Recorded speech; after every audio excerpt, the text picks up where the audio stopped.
Really? Ever. Because I don't. Let's see what this looks like. I mean, a peen. Cute. I said a peen. A peen. It doesn't even look like a peen. Oh my god. Is your explicit, or do I have to censor myself? No. Like, please. Which one? Cuss. Oh, okay. Do all of the I was things. like, No. I still don't know. No, like, be yourself. Okay. Yeah. I mean, do you really think I would make something censored? No. Like, ever. No, I didn't think so.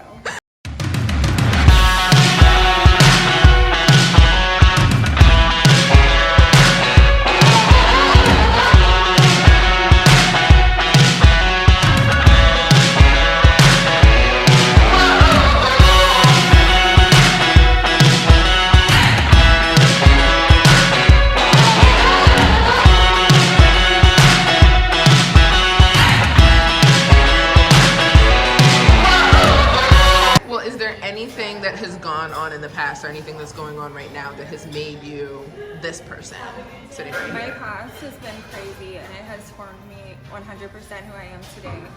It all has a lot to do with drug addiction, alcohol abuse, being just a completely addicted human to so many things. I was really quite useless in every stretch of the imagination that you can probably think of.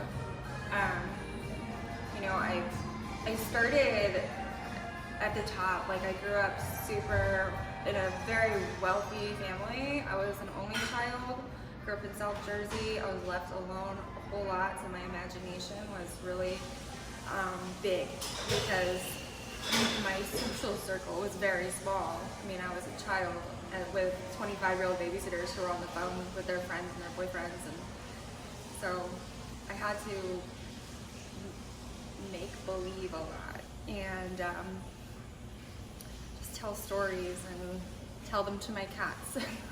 They were the best listeners. My mom, she was the breadwinner. She was gone a whole lot. She was the best mother in the world. Like, I don't hold any resentment against her. Like, she did what she needed to do and she killed it. She was like way ahead of her time, running companies, huge companies. She's an amazing woman. Yeah. And Is she still in New Jersey? no, she's actually in Canton. Oh, Which is super fun. Canada? Canton. Oh, Canton, okay. Like that way. Literally down the street. Literally Okay. down the street. She was at my kids' soccer games this morning. Oh, sweet. Yeah, so, but then it's like we moved when I was going to be a junior in high school to a brand new place in DC, and it was very weird and scary, and I was swimming a lot, so I didn't make a lot of friends. I was on the U.S. national team. It was a really big deal. Yeah. And so my whole life was eat, breathe, swim, basically. And but I ended up like making a circle of friends, which was pretty cool. And they kept inviting me out to parties, and I never wanted to go. And then I finally got to go, and I finally drank, and it was like the greatest thing in the whole wide world. But I couldn't really do it very often. I went to a really great college, went to Bucknell University, and like just I sprained my ankle in a blackout, really, and ruined my entire swimming career. Like, it was done, literally over, and I didn't know who I was anymore. I stopped eating because you can't take in 6,000 calories a day when you're not working out like that. So I didn't know what to do. I lost everything about who I was, and I just downward spiral. I started at the top. It was like, moved back to DC.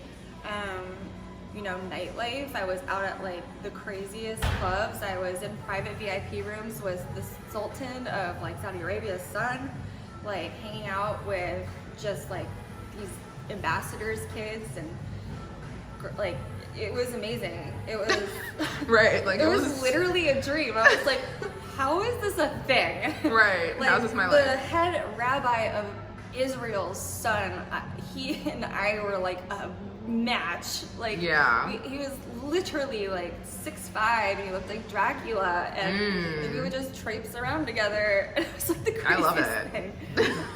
But like, you know, I just really loved cocaine and alcohol more than an average human, and like everyone went home and took their vitamins and got ready for work, and I was just like driving around Southeast like, hey, I need more. And what do you mean work? yeah, I don't do that. So, you know, That didn't work out. My parents were like, you need to go to rehab. No. And I got kicked out because I can't stop. And then they sent me to somewhere in Mississippi, and I was there for a long time. And the first opportunity, I relapsed onto a new substance, crack, and it was like I literally met the greatest thing that ever happened to me. And that took me down like some really interesting paths. Yeah, to say the least. Yeah, so I got kicked out of that rehab, and they sent me to the state-run spot in Jackson, Mississippi, which was a lot different than the first one I went to at Newport Beach, in like an $8 million mansion with massages and chefs. Did you make your own like homemade whipped cream? They did, I didn't. Oh, okay. There Because was there like was a this chef. one. Because Because why would anything. I churn I don't any do butter? anything. Now True. I'm like homeless in Mississippi. It's fine. I met a guy at that rehab, and we left together. After 22 days, we never spoke a word to each other. We were like passing notes, and I was with him 24 hours a day for the next 3.5 years, and it was really fucking crazy. Like I did things I never thought I would do. Yeah. It was bananas. We were homeless. We lived in truck. We lived in abandoned houses. We stayed under a bridge. We would go into like this person's had a barn in their back that no one went into, and we created a loft up there. Like he literally built it. Wait, but they didn't know you guys were back there. What? No idea. We put a mattress and canned food, and like all we did was drink and coke all the time. That was crazy. And like we were just like constantly like when people would go to work, and we would steal all their stuff from their garage and like pawn it and sell it, make money. We lived in this like motel that was like a $30 a day type of place for like 3 months. It was hell. It was hell on earth, but I didn't know any different. And when he started hitting me, I couldn't leave. And I look at that and I'm like, why? And before, when I would hear about abuse or see it on Law & Order SVU, because that's my favorite show ever. Right. Like, I was like, why can't they leave? That's so stupid. Yeah. Like, go. Bye. Right, like what's wrong? Scram. Like, that's not how this works. But then when you're in it, it's like completely different. It's almost like I had Stockholm syndrome, which, I'm not going to say I did. I'm not going to diagnose myself with that, but it was like that. Yeah. He was the one that protected me from all kinds of terrible things, but he was also the one who was trying to kill me, And he was very, very controlling. He would like deal out how much drug I could have, and like he would do more, and like he would like use it against me, and he would spend all of our money without saying anything. I was like, well, you have to like save something. We gotta get gas in the truck. And he was just like, no. And then he would like put me in a coma and go to jail, but he'd get out and I'd still be in the hospital. And it was just like really, really weird. And like we finally were separated physically by an intervention. Like people came and the police were involved, and like they literally had to tear us apart. We were just killing each other. We were Bonnie and Clyde. We were both so toxic and so committing so many crimes. And like, it's just terrible. And so my parents had like meanwhile moved to Texas, in Austin area. Mm-hmm. So I went and lived with them. They were like, if you go back to college, you can stay here rent free. And I was like, done. Right. So I'm in school now. So now I'm in school. I'm a student. And it was great. It was so great. But I was like, any good millennial, I was like, okay, I'm still not gonna quit crack because there's nothing better. So I got onto my cute little MacBook, and I was like, highest crime rate and drug arrests in Austin, Texas. And like all these articles kept coming up with this location, and I was like, I'm gonna go there right now. And so I did, and I had like such an anticipation high. It was just like the craziest thing. And the first person that came up to my car, I got what I wanted, and I started screaming out of joy. I was like, I've done it. And it was bad. My parents had to put a GPS on my car because I kept overdosing and they didn't know where I was. I was like randomly staying in hotels with strange men. As long as I could get what I wanted, it was just like I cared nothing about anybody, and I was just rest of life suck. It's terrible. I mean, I did manage to graduate cum laude, which is college. insane. I don't know how it happened. Because I thought I was amazing doing that, like being a drunken mess, like, and you're like I'm smoking crack all over campus, and like I was literally, I would be sweating out of control, and like, oh my god, like going from bathroom to bathroom to bathroom, like all over campus. Holy like I couldn't stop. I looked way more suspicious than I probably needed to. Right, Like, exactly. Just stay in one fucking place. Go home. Right. You don't Oh need to, my you don't need to God. be at school. You know? And it was just awful. It was terrible. But I didn't know any other way of living, because at this point, it's like almost half of my life I was spent like in a state of inebriation, and I didn't know how to live without it. And then randomly I met a guy at church, because I really wanted to do what I wanted to do well, right? So Of I course. went to church because I was like, I knew somewhere, I was like, God, help me. Right. I hate this life. I don't know anything other than it, and I don't also want to feel anything at all, because all my feelings are trash cans, because I've had so much trauma. I've been gang raped, I've been beaten, I've been abused, I've sold myself, I've done a lot of things that, like, at the end of the day, shaped and formed the way that I was. And I just didn't know what to do. So I'm sitting in church one day, and I had met these two girls, and we became friends, and they were just like so good. They were just such good people. And I was going over to their house, and we were watching The Bachelor together. You know, we had Bachelor Mondays or whatever day the hell it came on. I didn't like the show, but I liked them, and I wanted to be Right. part So you of. endured. Yeah, and I just wanted to be like them. And so I'm at this church, and this guy walks down the aisle after communion, and I was like, Who that? who that? And he's my husband now. Like, I had to quit doing drugs. Obviously. He was like seriously special, and then he turns out to like have this kid, which at first was like a giant deal breaker. I was like, no. Yeah. But then like everything changed. I like fell in love with him and his son, and we got married, and it was wonderful. And I hadn't done a drug since the day I met him.